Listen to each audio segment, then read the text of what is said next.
Hi friends, ഇന്ന് നമ്മൾ തയ്യാറാക്കാൻ പോകുന്നത് ഒരു വൻപയർ മെഴുക്കുപുരട്ടിയാണ്. ഞാൻ നിങ്ങളുടെ സ്വന്തം Jo. Welcome to my channel. തലേ ദിവസം വെള്ളത്തിലിട്ട് വെച്ച് കുതിർത്ത വൻപയർ 3 കപ്പ്. വെള്ളത്തിൽ കുതിർക്കാതെ ഉപയോഗിക്കുന്നവർ 2 കപ്പ് പയർ ഉപയോഗിക്കുവാൻ ശ്രദ്ധിക്കുക. അതിലേക്ക് 1 ടീസ്പൂൺ ഉപ്പും 2 കപ്പ് വെള്ളവും ചേർത്ത് കൊടുക്കുക. ഇനി നമുക്കിത് വേവിച്ചെടുക്കാം. വെള്ളമൊക്കെ ഒരുവിധം പറ്റി വന്നിട്ടുണ്ട്. ഇനി നമുക്കിത് വെന്തിട്ടുണ്ടോ എന്ന് നോക്കാം. നമ്മുടെ പയർ വെന്തിട്ടുണ്ട്. ഇനി നമുക്ക് സ്റ്റൗ ഓഫ് ചെയ്ത് മാറ്റി വെക്കാം. ഇനി ഇതിൽ ചേർക്കുവാനുള്ള സാധനങ്ങൾ റെഡിയാക്കാം.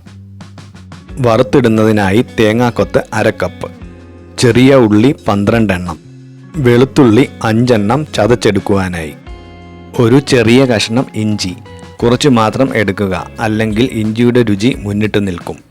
കറിവേപ്പില 2 തണ്ട്. ഇനി ഇത് ഉലർത്തിയെടുക്കുവാനുള്ള സാധനങ്ങൾ തയ്യാറാക്കാം. കടുക് 1/2 ടീസ്പൂൺ, പെരുംജീരകം 1/2 teaspoon, garam masala 1/2 teaspoon, Kashmiri chilli powder 2 tablespoon. സാധാരണ മുളക് പൊടി ഉപയോഗിക്കുന്നവർ 1 ടേബിൾ സ്പൂൺ ഉപയോഗിച്ചാൽ മതിയാകും. ഇനി നമുക്ക് തേങ്ങാക്കൊത്ത് വറുത്തു കോരിയെടുക്കാം. അതിനായി ചൂടായ പാനിലേക്ക് 3 ടേബിൾ സ്പൂൺ എണ്ണ ഒഴിക്കുക. എണ്ണ നന്നായി ചൂടായതിനു ശേഷം തീ ഒരു മീഡിയം ഫ്ലെയിമിലേക്ക് വെച്ചതിന് ശേഷം എടുത്തു വെച്ചിരിക്കുന്ന തേങ്ങാക്കൊത്ത് അതിലേക്കിടുക. ഒരു 30 സെക്കൻഡ് തീ ഹൈ ഫ്ലെയിമിൽ ഇട്ടതിന് ശേഷം വീണ്ടും തീ മീഡിയം ഫ്ലെയിമിലേക്ക് ആക്കി വെച്ചതിന് ശേഷം വറുത്തെടുക്കുക.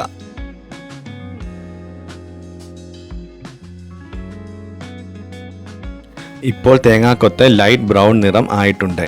ഇനി നമുക്ക് സ്റ്റൗ ഓഫ് ചെയ്തതിന് ശേഷം ഇത് കോരി മാറ്റാം. ഇനി സ്റ്റൗ ഓണാക്കിയതിന് ശേഷം തേങ്ങാക്കൊത്ത് വറുത്തു കോരിയ എണ്ണയിലേക്ക് 1/2 ടീസ്പൂൺ പെരുംജീരകം പൊട്ടിച്ചെടുക്കാം. അതിനുശേഷം നമുക്ക് 1/2 ടീസ്പൂൺ കടുക് കൂടി പൊട്ടിച്ചെടുക്കാം.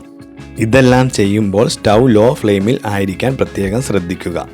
ഇപ്പോൾ കടുകെല്ലാം പൊട്ടിയിട്ടുണ്ട്. ഇനി നമുക്ക് ചതച്ച് വെച്ചിരിക്കുന്ന വെളുത്തുള്ളി ചേർത്ത് കൊടുത്ത് അതിൻ്റെ പച്ചമണം മാറുന്നത് വരെ മൂപ്പിച്ചെടുക്കാം. ഇപ്പോൾ വെളുത്തുള്ളിയുടെ പച്ചമണം മാറിയിട്ടുണ്ട്. ഇനി നമുക്ക് അരിഞ്ഞു വെച്ചിരിക്കുന്ന ഇഞ്ചി കൂടി ചേർത്ത് മൂപ്പിച്ചെടുക്കാം. ഇപ്പോൾ ഇഞ്ചി മൂത്ത് വന്നിട്ടുണ്ട്. ഇനി നമുക്ക് കുറച്ച് കറിവേപ്പില ചേർത്ത് കൊടുക്കാം. ഇനി ചെറുതായി അരിഞ്ഞു വെച്ചിരിക്കുന്ന ചുവന്നുള്ളി ചേർത്ത് വഴറ്റിയെടുക്കാം. വഴറ്റിയെടുക്കുമ്പോൾ 1 നുള്ള ഉപ്പ് ചേർത്ത് കൊടുത്താൽ ഉള്ളി വേഗം വഴന്ന് കിട്ടുന്നതാണ്. തുടർച്ചയായി ഇളക്കി കൊടുത്തുകൊണ്ടേയിരിക്കുക. ഇപ്പോൾ ഉള്ളി വഴന്നു വന്നിട്ടുണ്ട്. അതിലേക്ക് വറുത്തു കോരി വെച്ചിരിക്കുന്ന തേങ്ങാക്കൊത്ത് ചേർത്ത് കൊടുത്തതിന് ശേഷം ഏകദേശം 1 മിനിറ്റോളം വഴറ്റിയെടുക്കുക. ഇനി സ്റ്റൗ ഓഫ് ചെയ്തതിന് ശേഷം എടുത്തു വെച്ചിരിക്കുന്ന മുളക് പൊടിയും ഗരം മസാല പൊടിയും ചേർത്ത് നന്നായി ഇളക്കി കൊടുക്കുക. ഇനി വേവിച്ചു വെച്ചിരിക്കുന്ന പയർ കുറച്ച് വെള്ളത്തോടു കൂടി ഇതിലേക്ക് ചേർത്ത് കൊടുക്കുക. ഇനി സ്റ്റൗ ഓണാക്കി ഹൈ ഫ്ലെയിമിൽ വെച്ചതിന് ശേഷം പയർ നന്നായി ഇളക്കി യോജിപ്പിക്കുക. പയറിനുള്ളിലെ വെള്ളം വറ്റി വരുന്നത് വരെ ഹൈ ഫ്ലെയിമിൽ തന്നെ വെക്കുക. ഇളക്കി കൊടുത്തുകൊണ്ടേയിരിക്കുക. ഇപ്പോൾ വെള്ളം നന്നായി വറ്റി വന്നിട്ടുണ്ട്. ഇനി സ്റ്റൗ ലോ ഫ്ലെയിമിലേക്ക് മാറ്റുക. നന്നായി ഇളക്കി കൊടുത്തുകൊണ്ട് വരട്ടിയെടുക്കുക. ഇളക്കിയില്ലെങ്കിൽ പാനിൻ്റെ അടിയിൽ പിടിക്കാൻ സാധ്യതയുണ്ട്. ഇപ്പോൾ നമ്മുടെ പയർ നന്നായി വരണ്ട് കിട്ടിയിട്ടുണ്ട്. ഇനി നമുക്ക് സ്റ്റൗ ഓഫ് ചെയ്തതിന് ശേഷം ഒരു സെർവിങ് പാനിലേക്ക് മാറ്റാം. വളരെ വേഗം തയ്യാറാക്കാവുന്നതും വളരെ ടേസ്റ്റി ആയതുമായൊരു റെസിപ്പി ആണിത്. നിങ്ങളെല്ലാവരും ഇത് ട്രൈ ചെയ്ത് നോക്കുക. വീഡിയോ ഇഷ്ടപ്പെട്ടാൽ ലൈക്ക് ചെയ്യുക.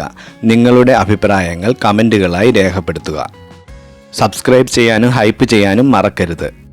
പുതിയ റെസിപ്പികളുമായി വീണ്ടും കാണും വരെ വണക്കം.